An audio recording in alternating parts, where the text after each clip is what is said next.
Hello, good morning to all. Welcome to home education. जैसा कि ये मेरी सोशियोलॉजी की सेकंड वीडियो है। फर्स्ट वीडियो में मैंने आपको सोशियोलॉजी की मोस्टिंग प्रोवाइड में पहले ही आप लोगों को करा चुकी हूँ। आज की इस वीडियो में मैं आपको फर्स्ट यूनिट का एक्सप्लेन करने वाली हूँ। क्लियर? तो चलिए स्टार्ट करते हैं। तो आपके मैंने जब मोस्टिंग दी थी तो मैंने आपको मोस्टिंग देते हुए आपको फर्स्ट यूनिट मैंने सिर्फ आपको 2 क्वेश्चन दिए थे, और मैंने जब आपको बता रही थी तो तभी मैंने आपको समझाया था कि ये जो 2 क्वेश्चन है बल्कि 2 नहीं, वो एक ही है। समझ आया आप लोगों को? वो एक ही क्वेश्चन है, उसको लिखना किस तरीके से वो मैं आपको बता रही हूँ। तो चलिए स्टार्ट करते हैं। तो आपका क्वेश्चन था कि सामाजिक व्यवस्था किसे कहते हैं, और एक पूछा था कि टॉलरेट परसेंस के अनुसार बताइए।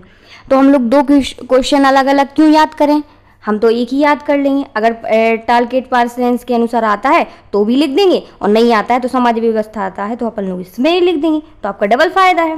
तो इसलिए हम क्या याद करने वाले हैं, टारगेट परसेंस के अनुसार। क्लियर? चलिए चलिए क्या लिखा है इसमें, सामाजिक व्यवस्था की सबसे प्रभावशाली अवधारणा टारगेट परसेंस की मानी जाती है। क्लियर?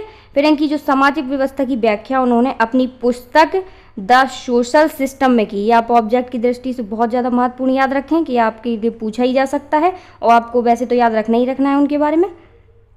चलिए नेक्स्ट है। चलिए फिर लिखा है कि सामाजिक व्यवस्था का जन्म समाज के एकाधिक व्यक्ति या कर्ताओं की पारस्परिक अंतरक्रिया के फलस्वरूप होता है। देखिए मैंने आपको यहाँ पे एकाधिक बताया, एकाधिक का मतलब आप ऐसे रखें कि एक से अधिक। क्लियर हो गया? अंतःक्रिया, पारस्परिक अंतःक्रिया मतलब, तो ये जो मैंने आपको बताया ना पारस्परिक अंतःक्रिया मतलब इसका होता है जो एक से अधिक, मैंने बताया कि अब व्यक्ति एक दूसरे के हाव भाव या आचार विचार को समझें, उसे हम क्या कहते हैं, पारस्परिक अंतःक्रिया कहते हैं। क्लियर? समझ में आया? फिर आपको बताना है ये कर्ता जब आपस में संबंधित रहते हुए क्रिया करते हैं उससे एक संतुलन स्थिति उत्पन्न होती है। इसी को क्या कहते हैं, हम सामाजिक व्यवस्था कहते हैं। तो ये हो गई आपकी सामाजिक व्यवस्था की क्या हो गई परिभाषा, या किसे कहते हैं या अर्थ, कुछ भी आप समझ लें। तो ये किन के अनुसार थी बेटा, टारगेट पर्सन के अनुसार। ये हमने आपको इसकी ये नहीं बताई कि हमने अपने अनुसार लिख दी है, ये इनके अनुसार थी। तो आपको ये पूरी याद करनी पड़ेगी, आप अपने अनुसार कुछ नहीं इसमें जोड़ सकते हैं।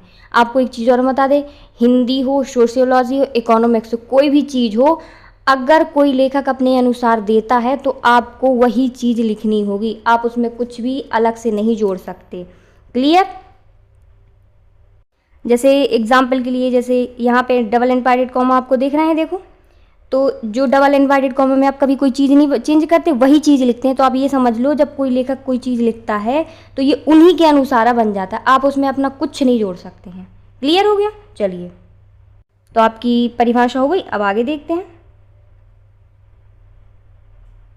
ये थोड़ा सा डिटेल आपको सामाजिक व्यवस्था में थोड़ा और देखना है, फिर हम आपको इसकी विशेषताएं बताएंगे।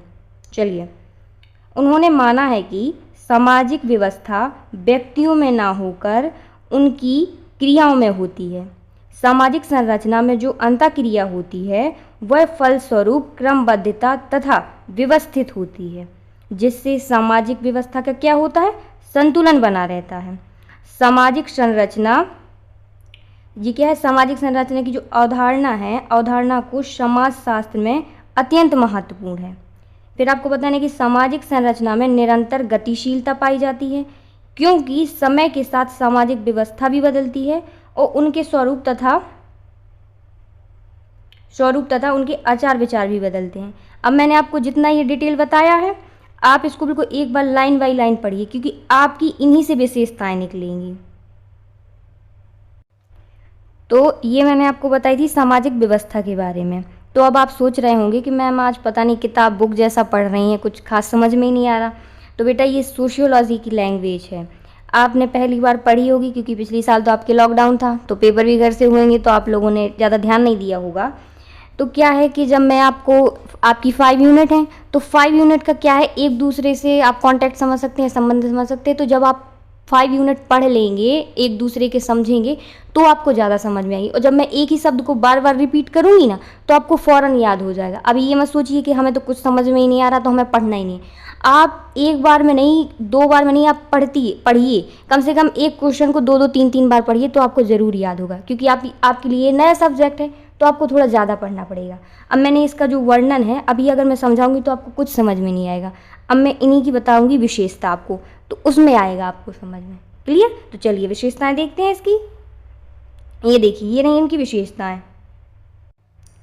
तो ये रही आपकी हेडिंग, देखो विशेषताएं जिसे आप कहते हो।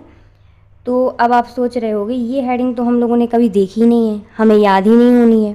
तो आप वैसा मत रखना जैसे आपने वर्ल्ड हिस्ट्री के टाइम पे किया था कि आप लोगों ने देखा और आपको कुछ समझ नहीं आया कि ये तो हमने कभी पढ़ा ही नहीं, तो आपने ध्यान ही नहीं दिया।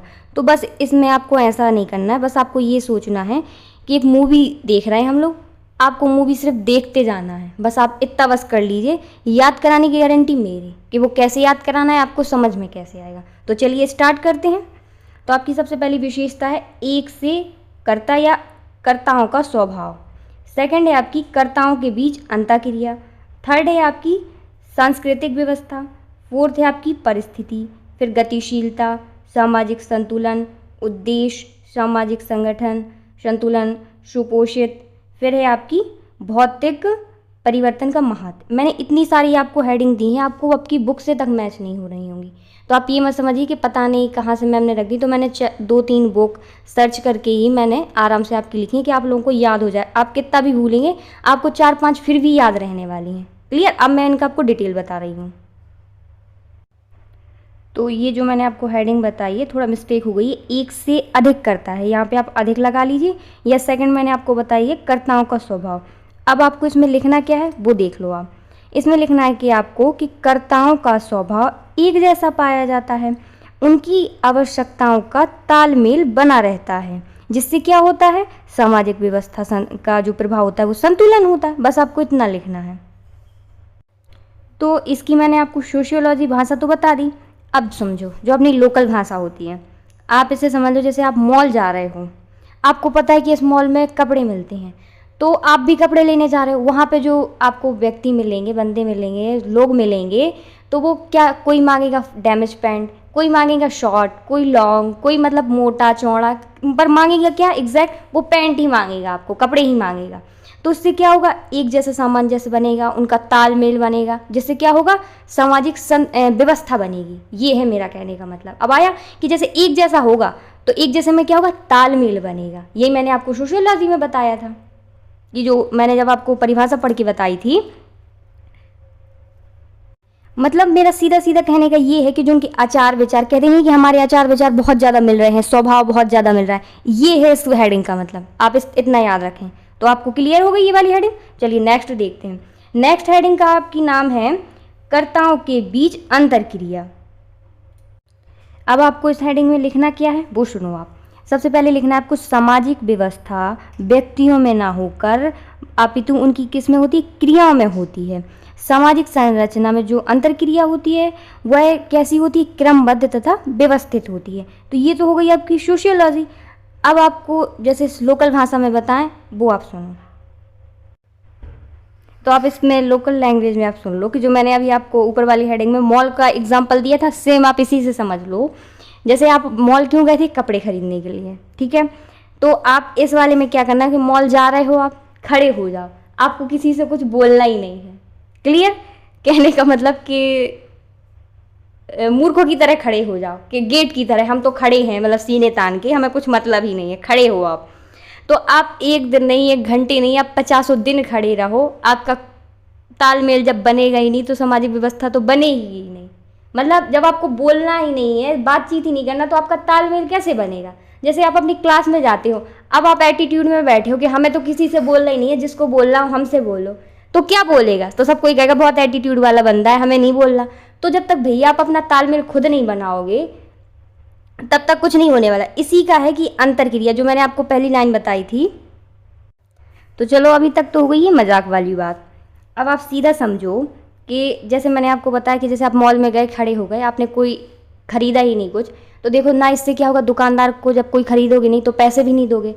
अगर तो वो घर में जाके पैसे क्या ले जाएगा, वो अपने बीवी बच्चों को क्या देगा। और अगर आप नहीं लेके आए, अब दुकान तो गए थे, अब अगर आप कपड़े लेके आते तो अपने घर में बांटते तो क्रिया होती, लेकिन आपने ऐसा कुछ नहीं किया, तो क्या हुआ, अंतःक्रिया नहीं, मतलब क्रिया नहीं हुई है। तो जो मैंने आपको जो समाज का पहिया है वो थम जाएगा। अगर आप क्रिया करोगे तो चलता रहेगा पहिया, ये है कहने का मतलब। किन के अनुसार था ये, टालकेट पार्सन्स के अनुसार था ये बात। वो जो टालकेट पार्सन्स थे वो क्या कह गए थे कि अगर हमें समाज का पहिया चलाना है तो हमें क्रिया करनी पड़ेगी। तो आप ये समझ लो कि जितनी आपकी विशेषताओं की हेडिंग है, सामाजिक व्यवस्था, तालमेल बनाना, सिर्फ आपको यही 2-3 हेडिंग मिलने वाली है। 2-3 शब्द आप समझ लो कि आपको 2-3 शब्द बस याद करने हैं और बाकी आपको सेम वही हेडिंग है बनाना। जैसे हम कहा करते हैं कॉमन, तो आप ये समझ लो इन हेडिंगों के लिए 4-5 शब्द कॉमन हैं, बस आप इन्हीं को समझ लो कि इन्हें लगाना किस तरीके से। इसलिए मैं आपको सोशियोलॉजी भाषा में भी बता रही हूँ और आपको समझाती भी जा रही हूँ। क्लियर? तो आपकी सेकंड भी कंप्लीट हो गई। अब आपको बताना है थर्ड, कौन सी, सांस्कृतिक व्यवस्था। तो आपको सांस्कृतिक व्यवस्था में ये लिखना है कि जो सामाजिक व्यवस्था में जिन व्यक्तियों के बीच अंतःक्रिया पाई जाती है उनका संबंध किसी सांस्कृतिक व्यवस्था में होना अनिवार्य है। तो ये तो हो गई आपकी सोशियोलॉजी भाषा। अब आप शुद्ध में कैसे, मतलब सादा भाषा में कैसे बताना है वो हम आपको बता रहे हैं। तो आप ये समझ लो, ये है कहने का मतलब। जैसे सामाजिक व्यवस्था में क्या बताया मैंने कि जिन व्यक्तियों के बीच, जिन व्यक्तियों मतलब आप ले लो कि आप लोग 5-10 लोग बैठे हो, कोई किस धर्म का है, आप अलग अलग धर्म के व्यक्ति बैठे हैं, तो वो अपने भाव बता रहा है, आप अपने भाव बता रहे हैं, भाव विचार के मेरे ये है मेरे। अब आप उसी में धार्मिक प्रवृत्ति भी निकल आती हैं, रीति रिवाज भी निकलते हैं। तो इससे क्या होता है, एक दूसरे एक्सचेंज होते हैं कि हमें इनका, उन्होंने अपने रीति रिवाज के बारे में बताया, आपने अपने रीति रिवाज, तो इससे क्या अंतःक्रिया होती है। तो अंतःक्रिया हम वर्ड क्यों बार बार यूज़ कर रहे हैं, तो अपने जो टालकेट पार्सन्स थे, इन्होंने जो सामाजिक व्यवस्था का बात बताई थी वो अंतःक्रिया के द्वारा बताई थी कि जब तक अंतःक्रिया नहीं होगी, एक दूसरों के साथ तालमेल नहीं बनेगा, अपने भाव विचार नहीं बनेंगे, तो समाज का पहिया नहीं चलेगा। ये था उनका बात। तो आप ये समझ लो कि जितनी भी हेडिंग बताऊं मैं आपको, अंतःक्रिया लास्ट में लिखने की, अंतःक्रिया होती है सामाजिक व्यवस्था में, ये होता। मैंने आपको 3-4 पॉइंट बता दे, इसमें ये अंतःक्रिया वेरी मोस्ट है कि ये ऑब्जेक्ट के रूप में भी पूछ ली जाती है कि किन के अनुसार आप ऐसा समझ लो कि अंतःक्रिया का सिद्धांत किस लेखक ने दिया था, कवि ने दिया था, किन के अनुसार था। सॉरी, वो हिंदी पढ़ाते पढ़ाते हम तो लेखक कवि ही बोल गए। लेखक कवि हिंदी में होता है, ये अपन लोग क्या पढ़ रहे हैं, सोशियोलॉजी। तो सोशलिस्ट होगा, तो क्या आएगा कि किस सोशलिस्ट का सिद्धांत था, तो आपको बताना पड़ेगा टालकेट पार्सन्स। तो याद रखना, अब लेखक कभी मत लिख देना, ये सोशलिस्ट थे क्योंकि सोशियोलॉजी के थे, याद रखना। क्लियर? तो मैंने आपको ये बता दिया सांस्कृतिक व्यवस्था। अब बताना है आपको परिस्थिति। तो अब इसमें आपको लिखना क्या है वो सुन लो आप। इसमें लिखोगे कि अंतःक्रिया शून्य में नहीं होती है, इसमें इसको या संगठित करने के लिए एक विशिष्ट परिस्थिति होनी चाहिए ताकि क्या हो सके, कर्ता अपने अनुसार उन सभी अंतःक्रिया में भाग ले सके और सामाजिक व्यवस्था को बनाए रखे। क्लियर? अब आपको हम नॉर्मल भाषा में बताते हैं क्या है ये। तो मैंने आपको पहली लाइन क्या बताई थी, अंतःक्रिया शून्य में नहीं होती। तो आप एग्जाम्पल के लिए ले लो, व्यापार होता है, तो व्यापार कैसे चलता है, जब व्यापार का अपन लोग सामान खरीदते हैं, क्लियर, फिर वो व्यापार और सामान लाता है, सामान अपना जब अपन लोग मांग करेंगे तो सामान, अगर अपन लोग सामान लेना बंद कर देंगे तो व्यापार क्या हो जाएगा, नष्ट हो जाएगा। वैसे ही अपना समाज होता है कि समाज में हम लोग क्या करेंगे, एक दूसरे से तालमेल ना बनाएंगे तो अंतःक्रिया नहीं होगी, तालमेल ना रखेंगे, अपने आचार विचार ना बनेंगे तो क्या होगा, समाज का जो पहिया अपना नष्ट हो जाएगा। क्लियर? अंतःक्रिया नहीं होगी तो क्या होता है, अंतःक्रिया कभी शून्य नहीं हो सकती है, ये है मेरा कहने का मतलब। क्लियर हो गया? मतलब ये गतिशील रहती है परिस्थिति, एक माहौल आप समझ सकते हो। क्लियर हो गया? अब आपको सेकंड थर्ड बतानी है कि गतिशीलता।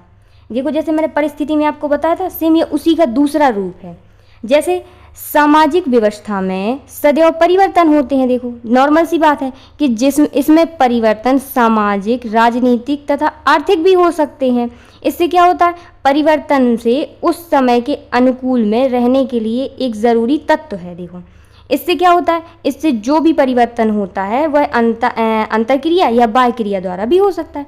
तो जो ये आप परिस्थिति में समझोगे, सेम गति, परिस्थिति कैसे होती है, गतिशीलता होती है। अब ये गतिशीलता कैसे, वो आप थोड़ा समझ लो। जैसे आप एग्जाम्पल के रूप में ले लो गतिशीलता। जैसे पहले क्या होता था हमारे धर्म में, सती प्रथा होता था, तो अब क्या हो गया, बंद हो गया। तो आप लोग ये नहीं कहेंगे कि परिवर्तन हो गया है, जैसे आप लोग इतिहास में लिखते हैं परिवर्तन, तो ये सोशियोलॉजी की भाषा है, तो परिवर्तन की जगह हम लोग क्या लिखते हैं, गतिशील लिखते हैं। तो अब जरूरी थोड़ी है कि समाज में राजनीतिक भी हो सकता है, आर्थिक भी हो सकता है, ये है हेडिंग का मतलब। क्लियर हो गया। अब चलते हैं नेक्स्ट है आपकी सामाजिक संतुलन। तो आप ये समझो जैसे सामाजिक संतुलन है, तो आप ये समझ लो इसका सीधा मुद्दा कि ये है कि आपको जो चाहिए वो आपको मिल जाए, हमें जो चाहिए वो हमें मिल जाए, तो क्या हो जाएगा, संतुष्ट हो जाएंगे, ये है इसका मतलब। अब आपको इसमें लिखना क्या है वो आप देख लो। जब सामाजिक व्यवस्था में समाज के अनुकूल अंतःक्रियाओं का प्रावधान होता है, मैंने आपको ये बताया था कि जो आप चाहो वो आपको मिल जाए, इससे क्या होता है, संतुलन बना रहता है। जैसे आपने एक मूवी देखी होगी 3 इडियट, किसकी थी, आमिर खान की थी। तो उसमें क्या होता था, तो मैंने आपको 3 इडियट मूवी का जो जिक्र किया है उसमें आप लोगों ने भी देखी होगी। तो आमिर खान किस चीज़ पे फोकस किया करते हैं, वो ये कहा करते हैं कि जो बच्चा जिस चीज़ की पढ़ाई करना चाहता है या जो बनना चाहता है आप वो बनने दो। मैंने आपको उसी हिसाब में लाइन भी बताई थी कि जो समाज के अनुकूल अंतःक्रियाओं का प्रावधान, मतलब वो जो चाह रहा है उसे उसी अनुसार माहौल मिले, वैसे ही। तो इससे क्या होता है, देखो जो बच्चा टीचर बनना चाहता है वो टीचर बनेगा, जो डॉक्टर बनना चाहता है, इससे क्या होगा, उसकी देखो पहली बात तो जो वो चाह रहा है वो हो जाएगा, तो वो अपनी लाइफ में सक्सेस रहेगा, कुछ करेगा, इससे क्या हो रहेगा, संतुलन बना रहेगा। अगर उसका मन नहीं है, आप कह रहे हो डॉक्टर बनने का, उसका मन नहीं है कि मुझे तो टीचर ही बनना, तो वो कभी अपनी लाइफ में क्या होगा, सक्सेस नहीं रह पाएगा।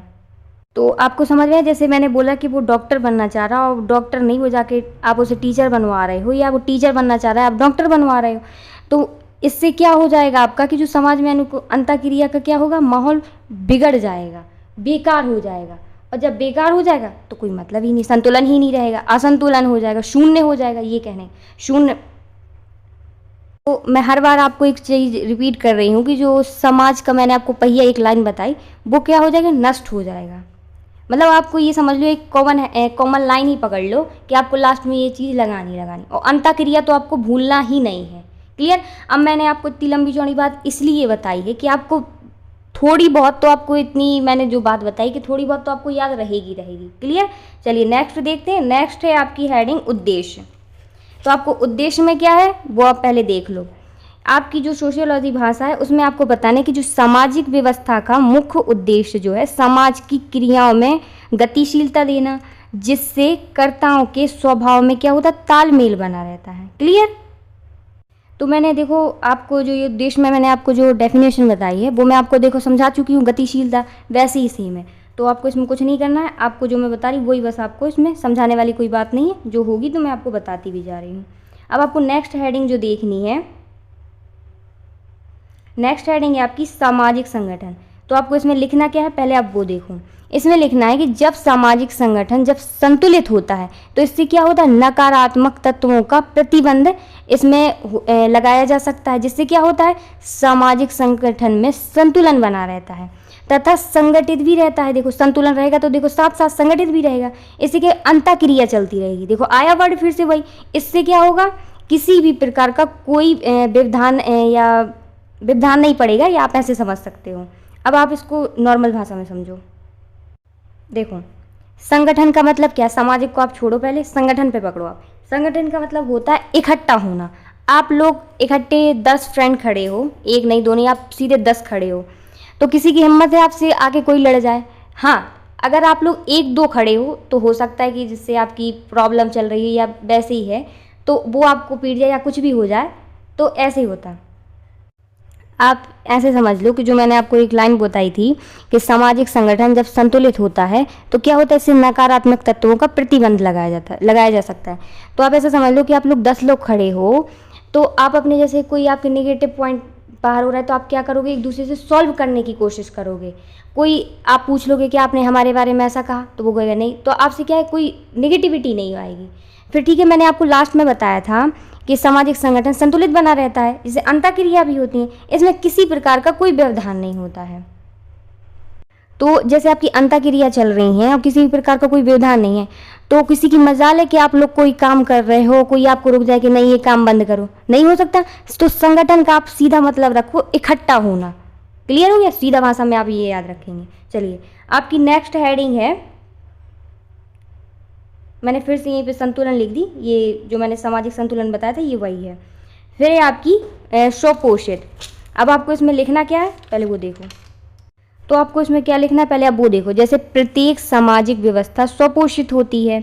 जब अंतःक्रिया गतिशीलता मिलती है जब इसको अंतःक्रिया को, तो इससे क्या होता है, सामाजिक कार्यों में देखो तालमेल होता है। तालमेल रहेगा तो संतुलन बना रहेगा, जिससे क्या होगी, सामाजिक व्यवस्था में निरंतर करने में क्या होगी, बाहरी तत्वों का कोई योगदान नहीं होगा, क्योंकि वो स्वपोषित है। तो बाहरी तत्वों का देखो कोई योगदान तो रहेगा नहीं।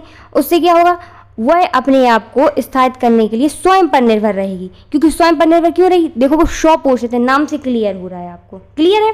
तो इसमें कोई समझाने वाली बात तो है नहीं है। अब आपकी लास्ट बचती है, क्या बचती है, देखो भौतिक परिवर्तन का महत्व।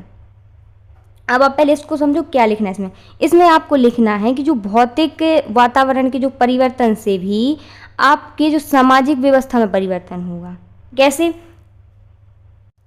तो मैंने आपको भौतिक में क्या बताया था कि जो भौतिक वातावरण के जो परिवर्तन के साथ क्या होता है, सामाजिक व्यवस्था में भी परिवर्तन होता है। कैसे? देखो खाद्यान्न सामग्री के क्षेत्र में चेंज होता है, सामाजिक व्यवस्था में भी और धार्मिक विचार में।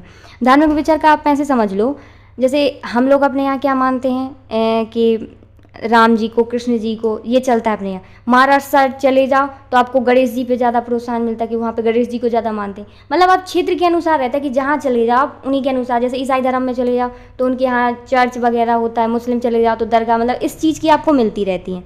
अब सामाजिक व्यवस्था में सोचो, अपने यहाँ नई दुल्हन बहू, नई नवेली जब दुल्हन आती है तो वो घूंघट रहती कि कोई उसका चेहरा नहीं देख पाता। यही आप विदेशों साइड चले जाओ तो जीन्स का पैंट पहनती हैं दुल्हनें, वहाँ पे ऐसे कोई रीति रिवाज नहीं कि हाँ नहीं ऐसा हो सकता।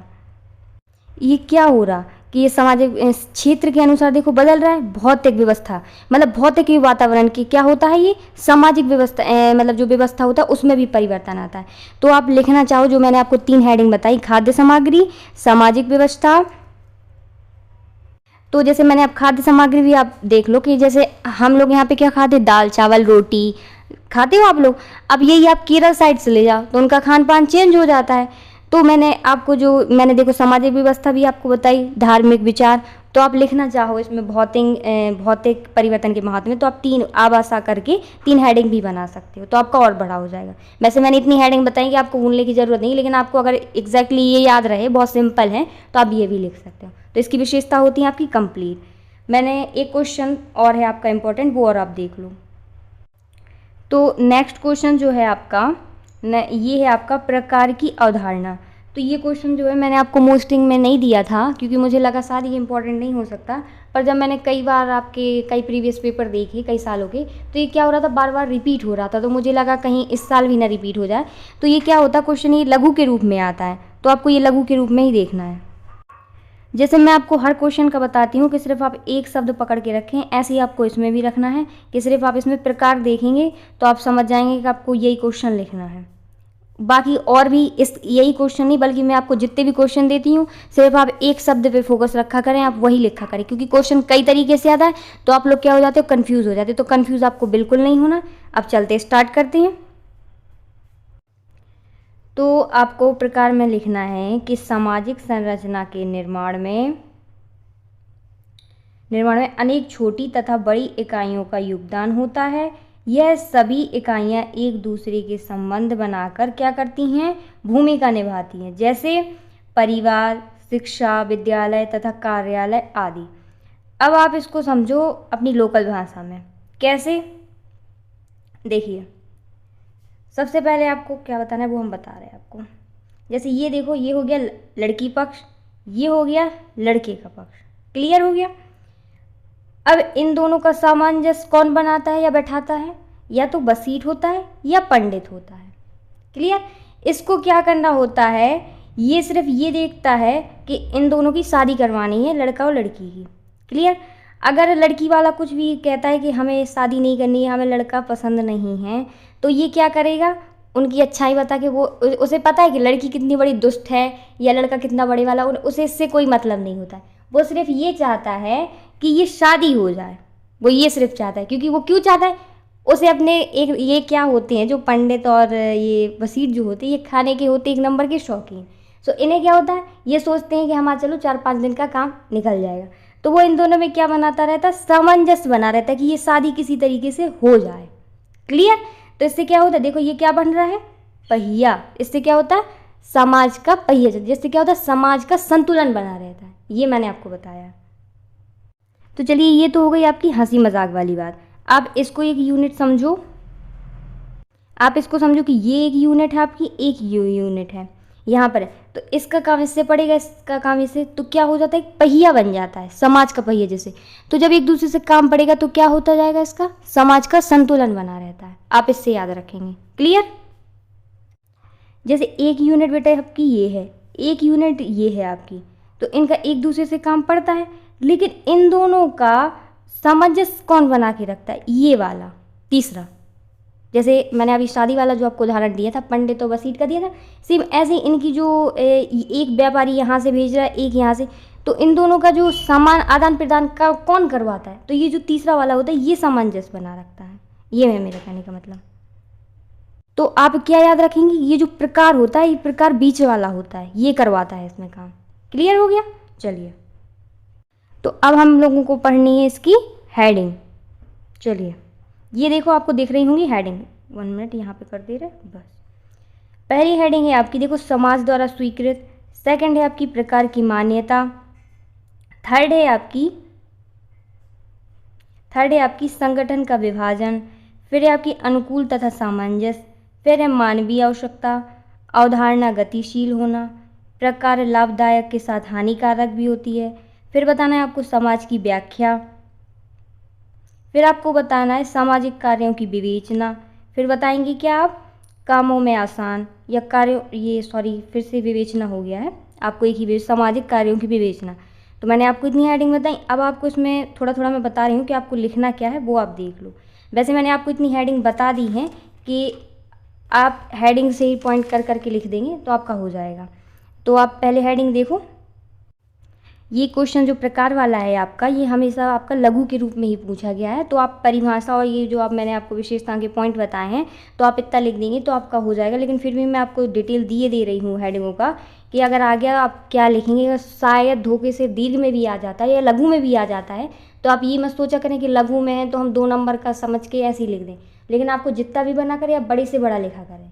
तो जैसे मैंने आपको पहली हेडिंग बताई थी कि समाज द्वारा स्वीकृत, तो उसमें आप क्या लिखेंगे कि जो इकाइयों द्वारा किए जाने वाले कार्यों के जो तो क्या कहते हैं हम, प्रकार कहा जाता है।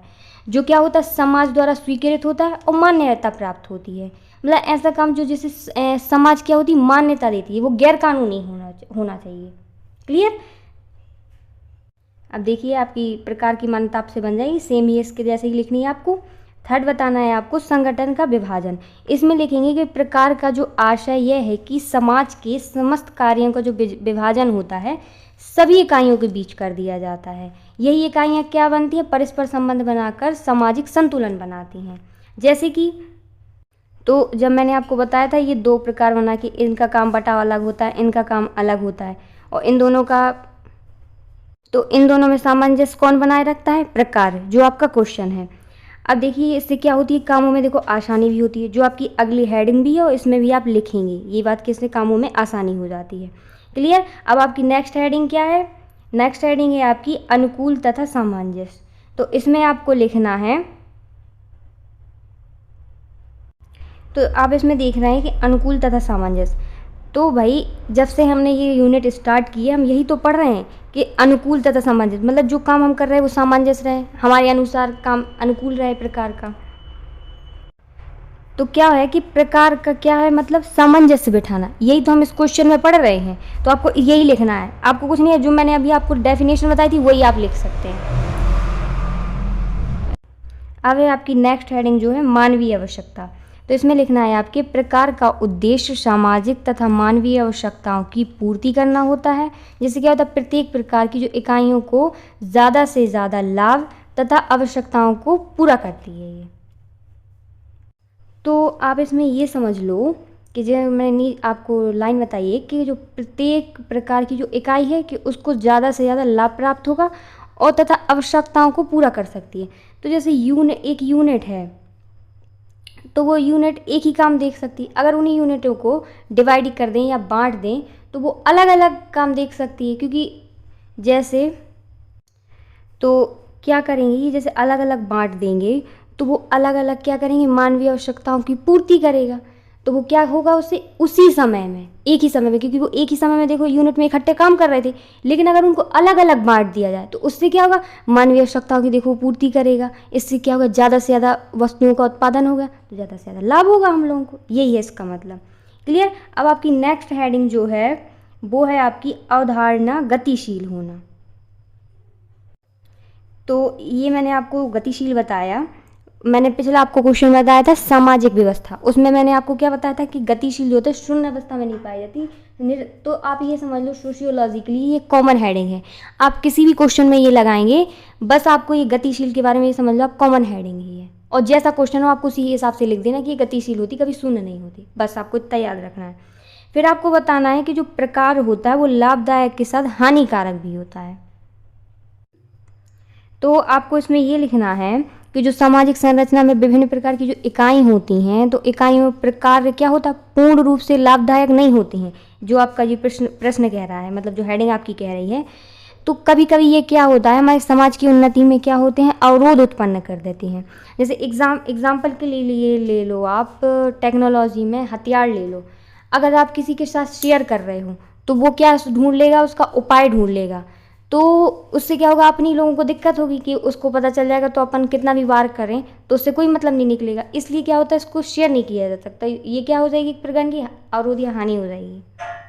लेकिन हेडिंग क्या बोल रही थी हमारी कि सामाजिक संरचना सब चलता रहना चाहिए, लेकिन वो क्या इसमें है कि लाभदायक होने के साथ वो हानिकारक भी है। क्योंकि देखो कहते हैं कि लाभ के साथ हानि, सत्य के साथ असत्य, आप ऐसा याद रख सकते हो कि ये भी ज़रूरी है। तो आप ये नेगेटिव पॉइंट रख सकते हो याद। आपकी नेक्स्ट हेडिंग जो है वो है कि समाज की व्याख्या। कहाँ गई, ये रही आपकी समाज की व्याख्या। तो आपको इसमें बतानी है कि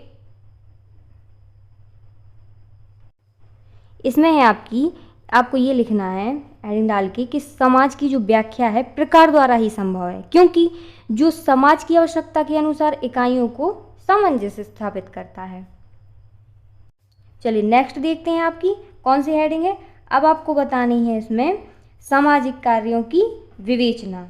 तो इसमें आपको बताना है कि जब इकाइयों के कार्यों की विवेचना कर दी जाती है तो जिससे क्या होता है, कार्य देखो जल्दी हो जाता है, काम का आसान भी हो जाता है तरीका, जिससे सभी इकाइयों में क्या होता है, सामंजस्य बना रहता है। आपको याद हो जब मैंने आपको संगठन का विभाजन बताया था तो उसमें मैंने आपको बताया था कार्यों में आसानी हो जाती है, बताया था आपको। तो सेम आप उल्टा ही कर सकते हैं और उसमें समझाने वाली कोई बात नहीं है कि कार्यों में विवेचना मतलब जल्दी हो जाता है, कि जब अलग अलग कार्य कर दिए जाएंगे तो आसान हो जाएंगे अपने हिसाब से, वो अपने काम में बस याद रखेंगे, ये है इसका मतलब। फिर आपको बताना है कार्यों में आसान, ये भी देखो आपके कार्यों की विवेचना जैसा ही है, बस आप थोड़ा सा चेंज बस इसमें करना है आपको। ये लिखना है इसमें कि जो कामों में आसान क्या होता है, प्रकार द्वारा ही संभव है। जैसे इसमें लिखते थे कार्यों की विवेचना प्रकार द्वारा है, तो ऐसे ही आपको इसमें लिखना है कि जो कामों में आसान है जो है प्रकार द्वारा ही संभव है। क्या होता है कि जब प्रकारों में सरल पद्धति होती है और अनुकूल वातावरण के द्वारा प्रकार के द्वारा स्थापित किया जाता है, तो जिससे क्या होता है, काम करने में आसानी हो जाती है। ये है इसका मतलब। तो इसमें कोई समझाने वाली बेटा बात नहीं थी, बिल्कुल नॉर्मल ही है। और मैंने आपको वैसे ही बता दिया कि आपको ज़्यादा ना है तो आप इनकी लघु के रूप में ये क्वेश्चन आता है, तो आप इनकी हेडिंग के द्वारा थोड़ा थोड़ा डिटेल करके लिख सकते हैं कि प्रकार द्वारा ये संभव है, वो है। तो आपकी जो ये थी फर्स्ट यूनिट मैंने आपकी करवा दी है कंप्लीट। और अगर इसमें क्वेश्चन आपको ना समझ में आए तो आप हमें कमेंट भी कर सकते हैं।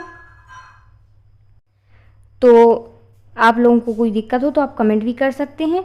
और जब मैंने सोशियोलॉजी की मोस्टिंग आप लोगों को जब दी थी तो उसमें मैंने अपने व्हाट्सएप ग्रुप का नंबर उसमें वीडियो में दे रखा था। तो अगर आप लोगों को हमारे ग्रुप में जुड़ना हो तो आप उस नंबर में हमें मैसेज कर सकते हैं, देख लेना, मोस्टिंग में मैंने नंबर दे रखा है उसमें। तो आपको कोई दिक्कत हो तो आप हमें पर्सनली भी मैसेज कर सकते हैं, तो हम आपकी प्रॉब्लम भी सॉल्व कर देंगे। और नहीं है तो आप कमेंट में भी हमें बता सकते हैं कि आपको ये प्रॉब्लम है।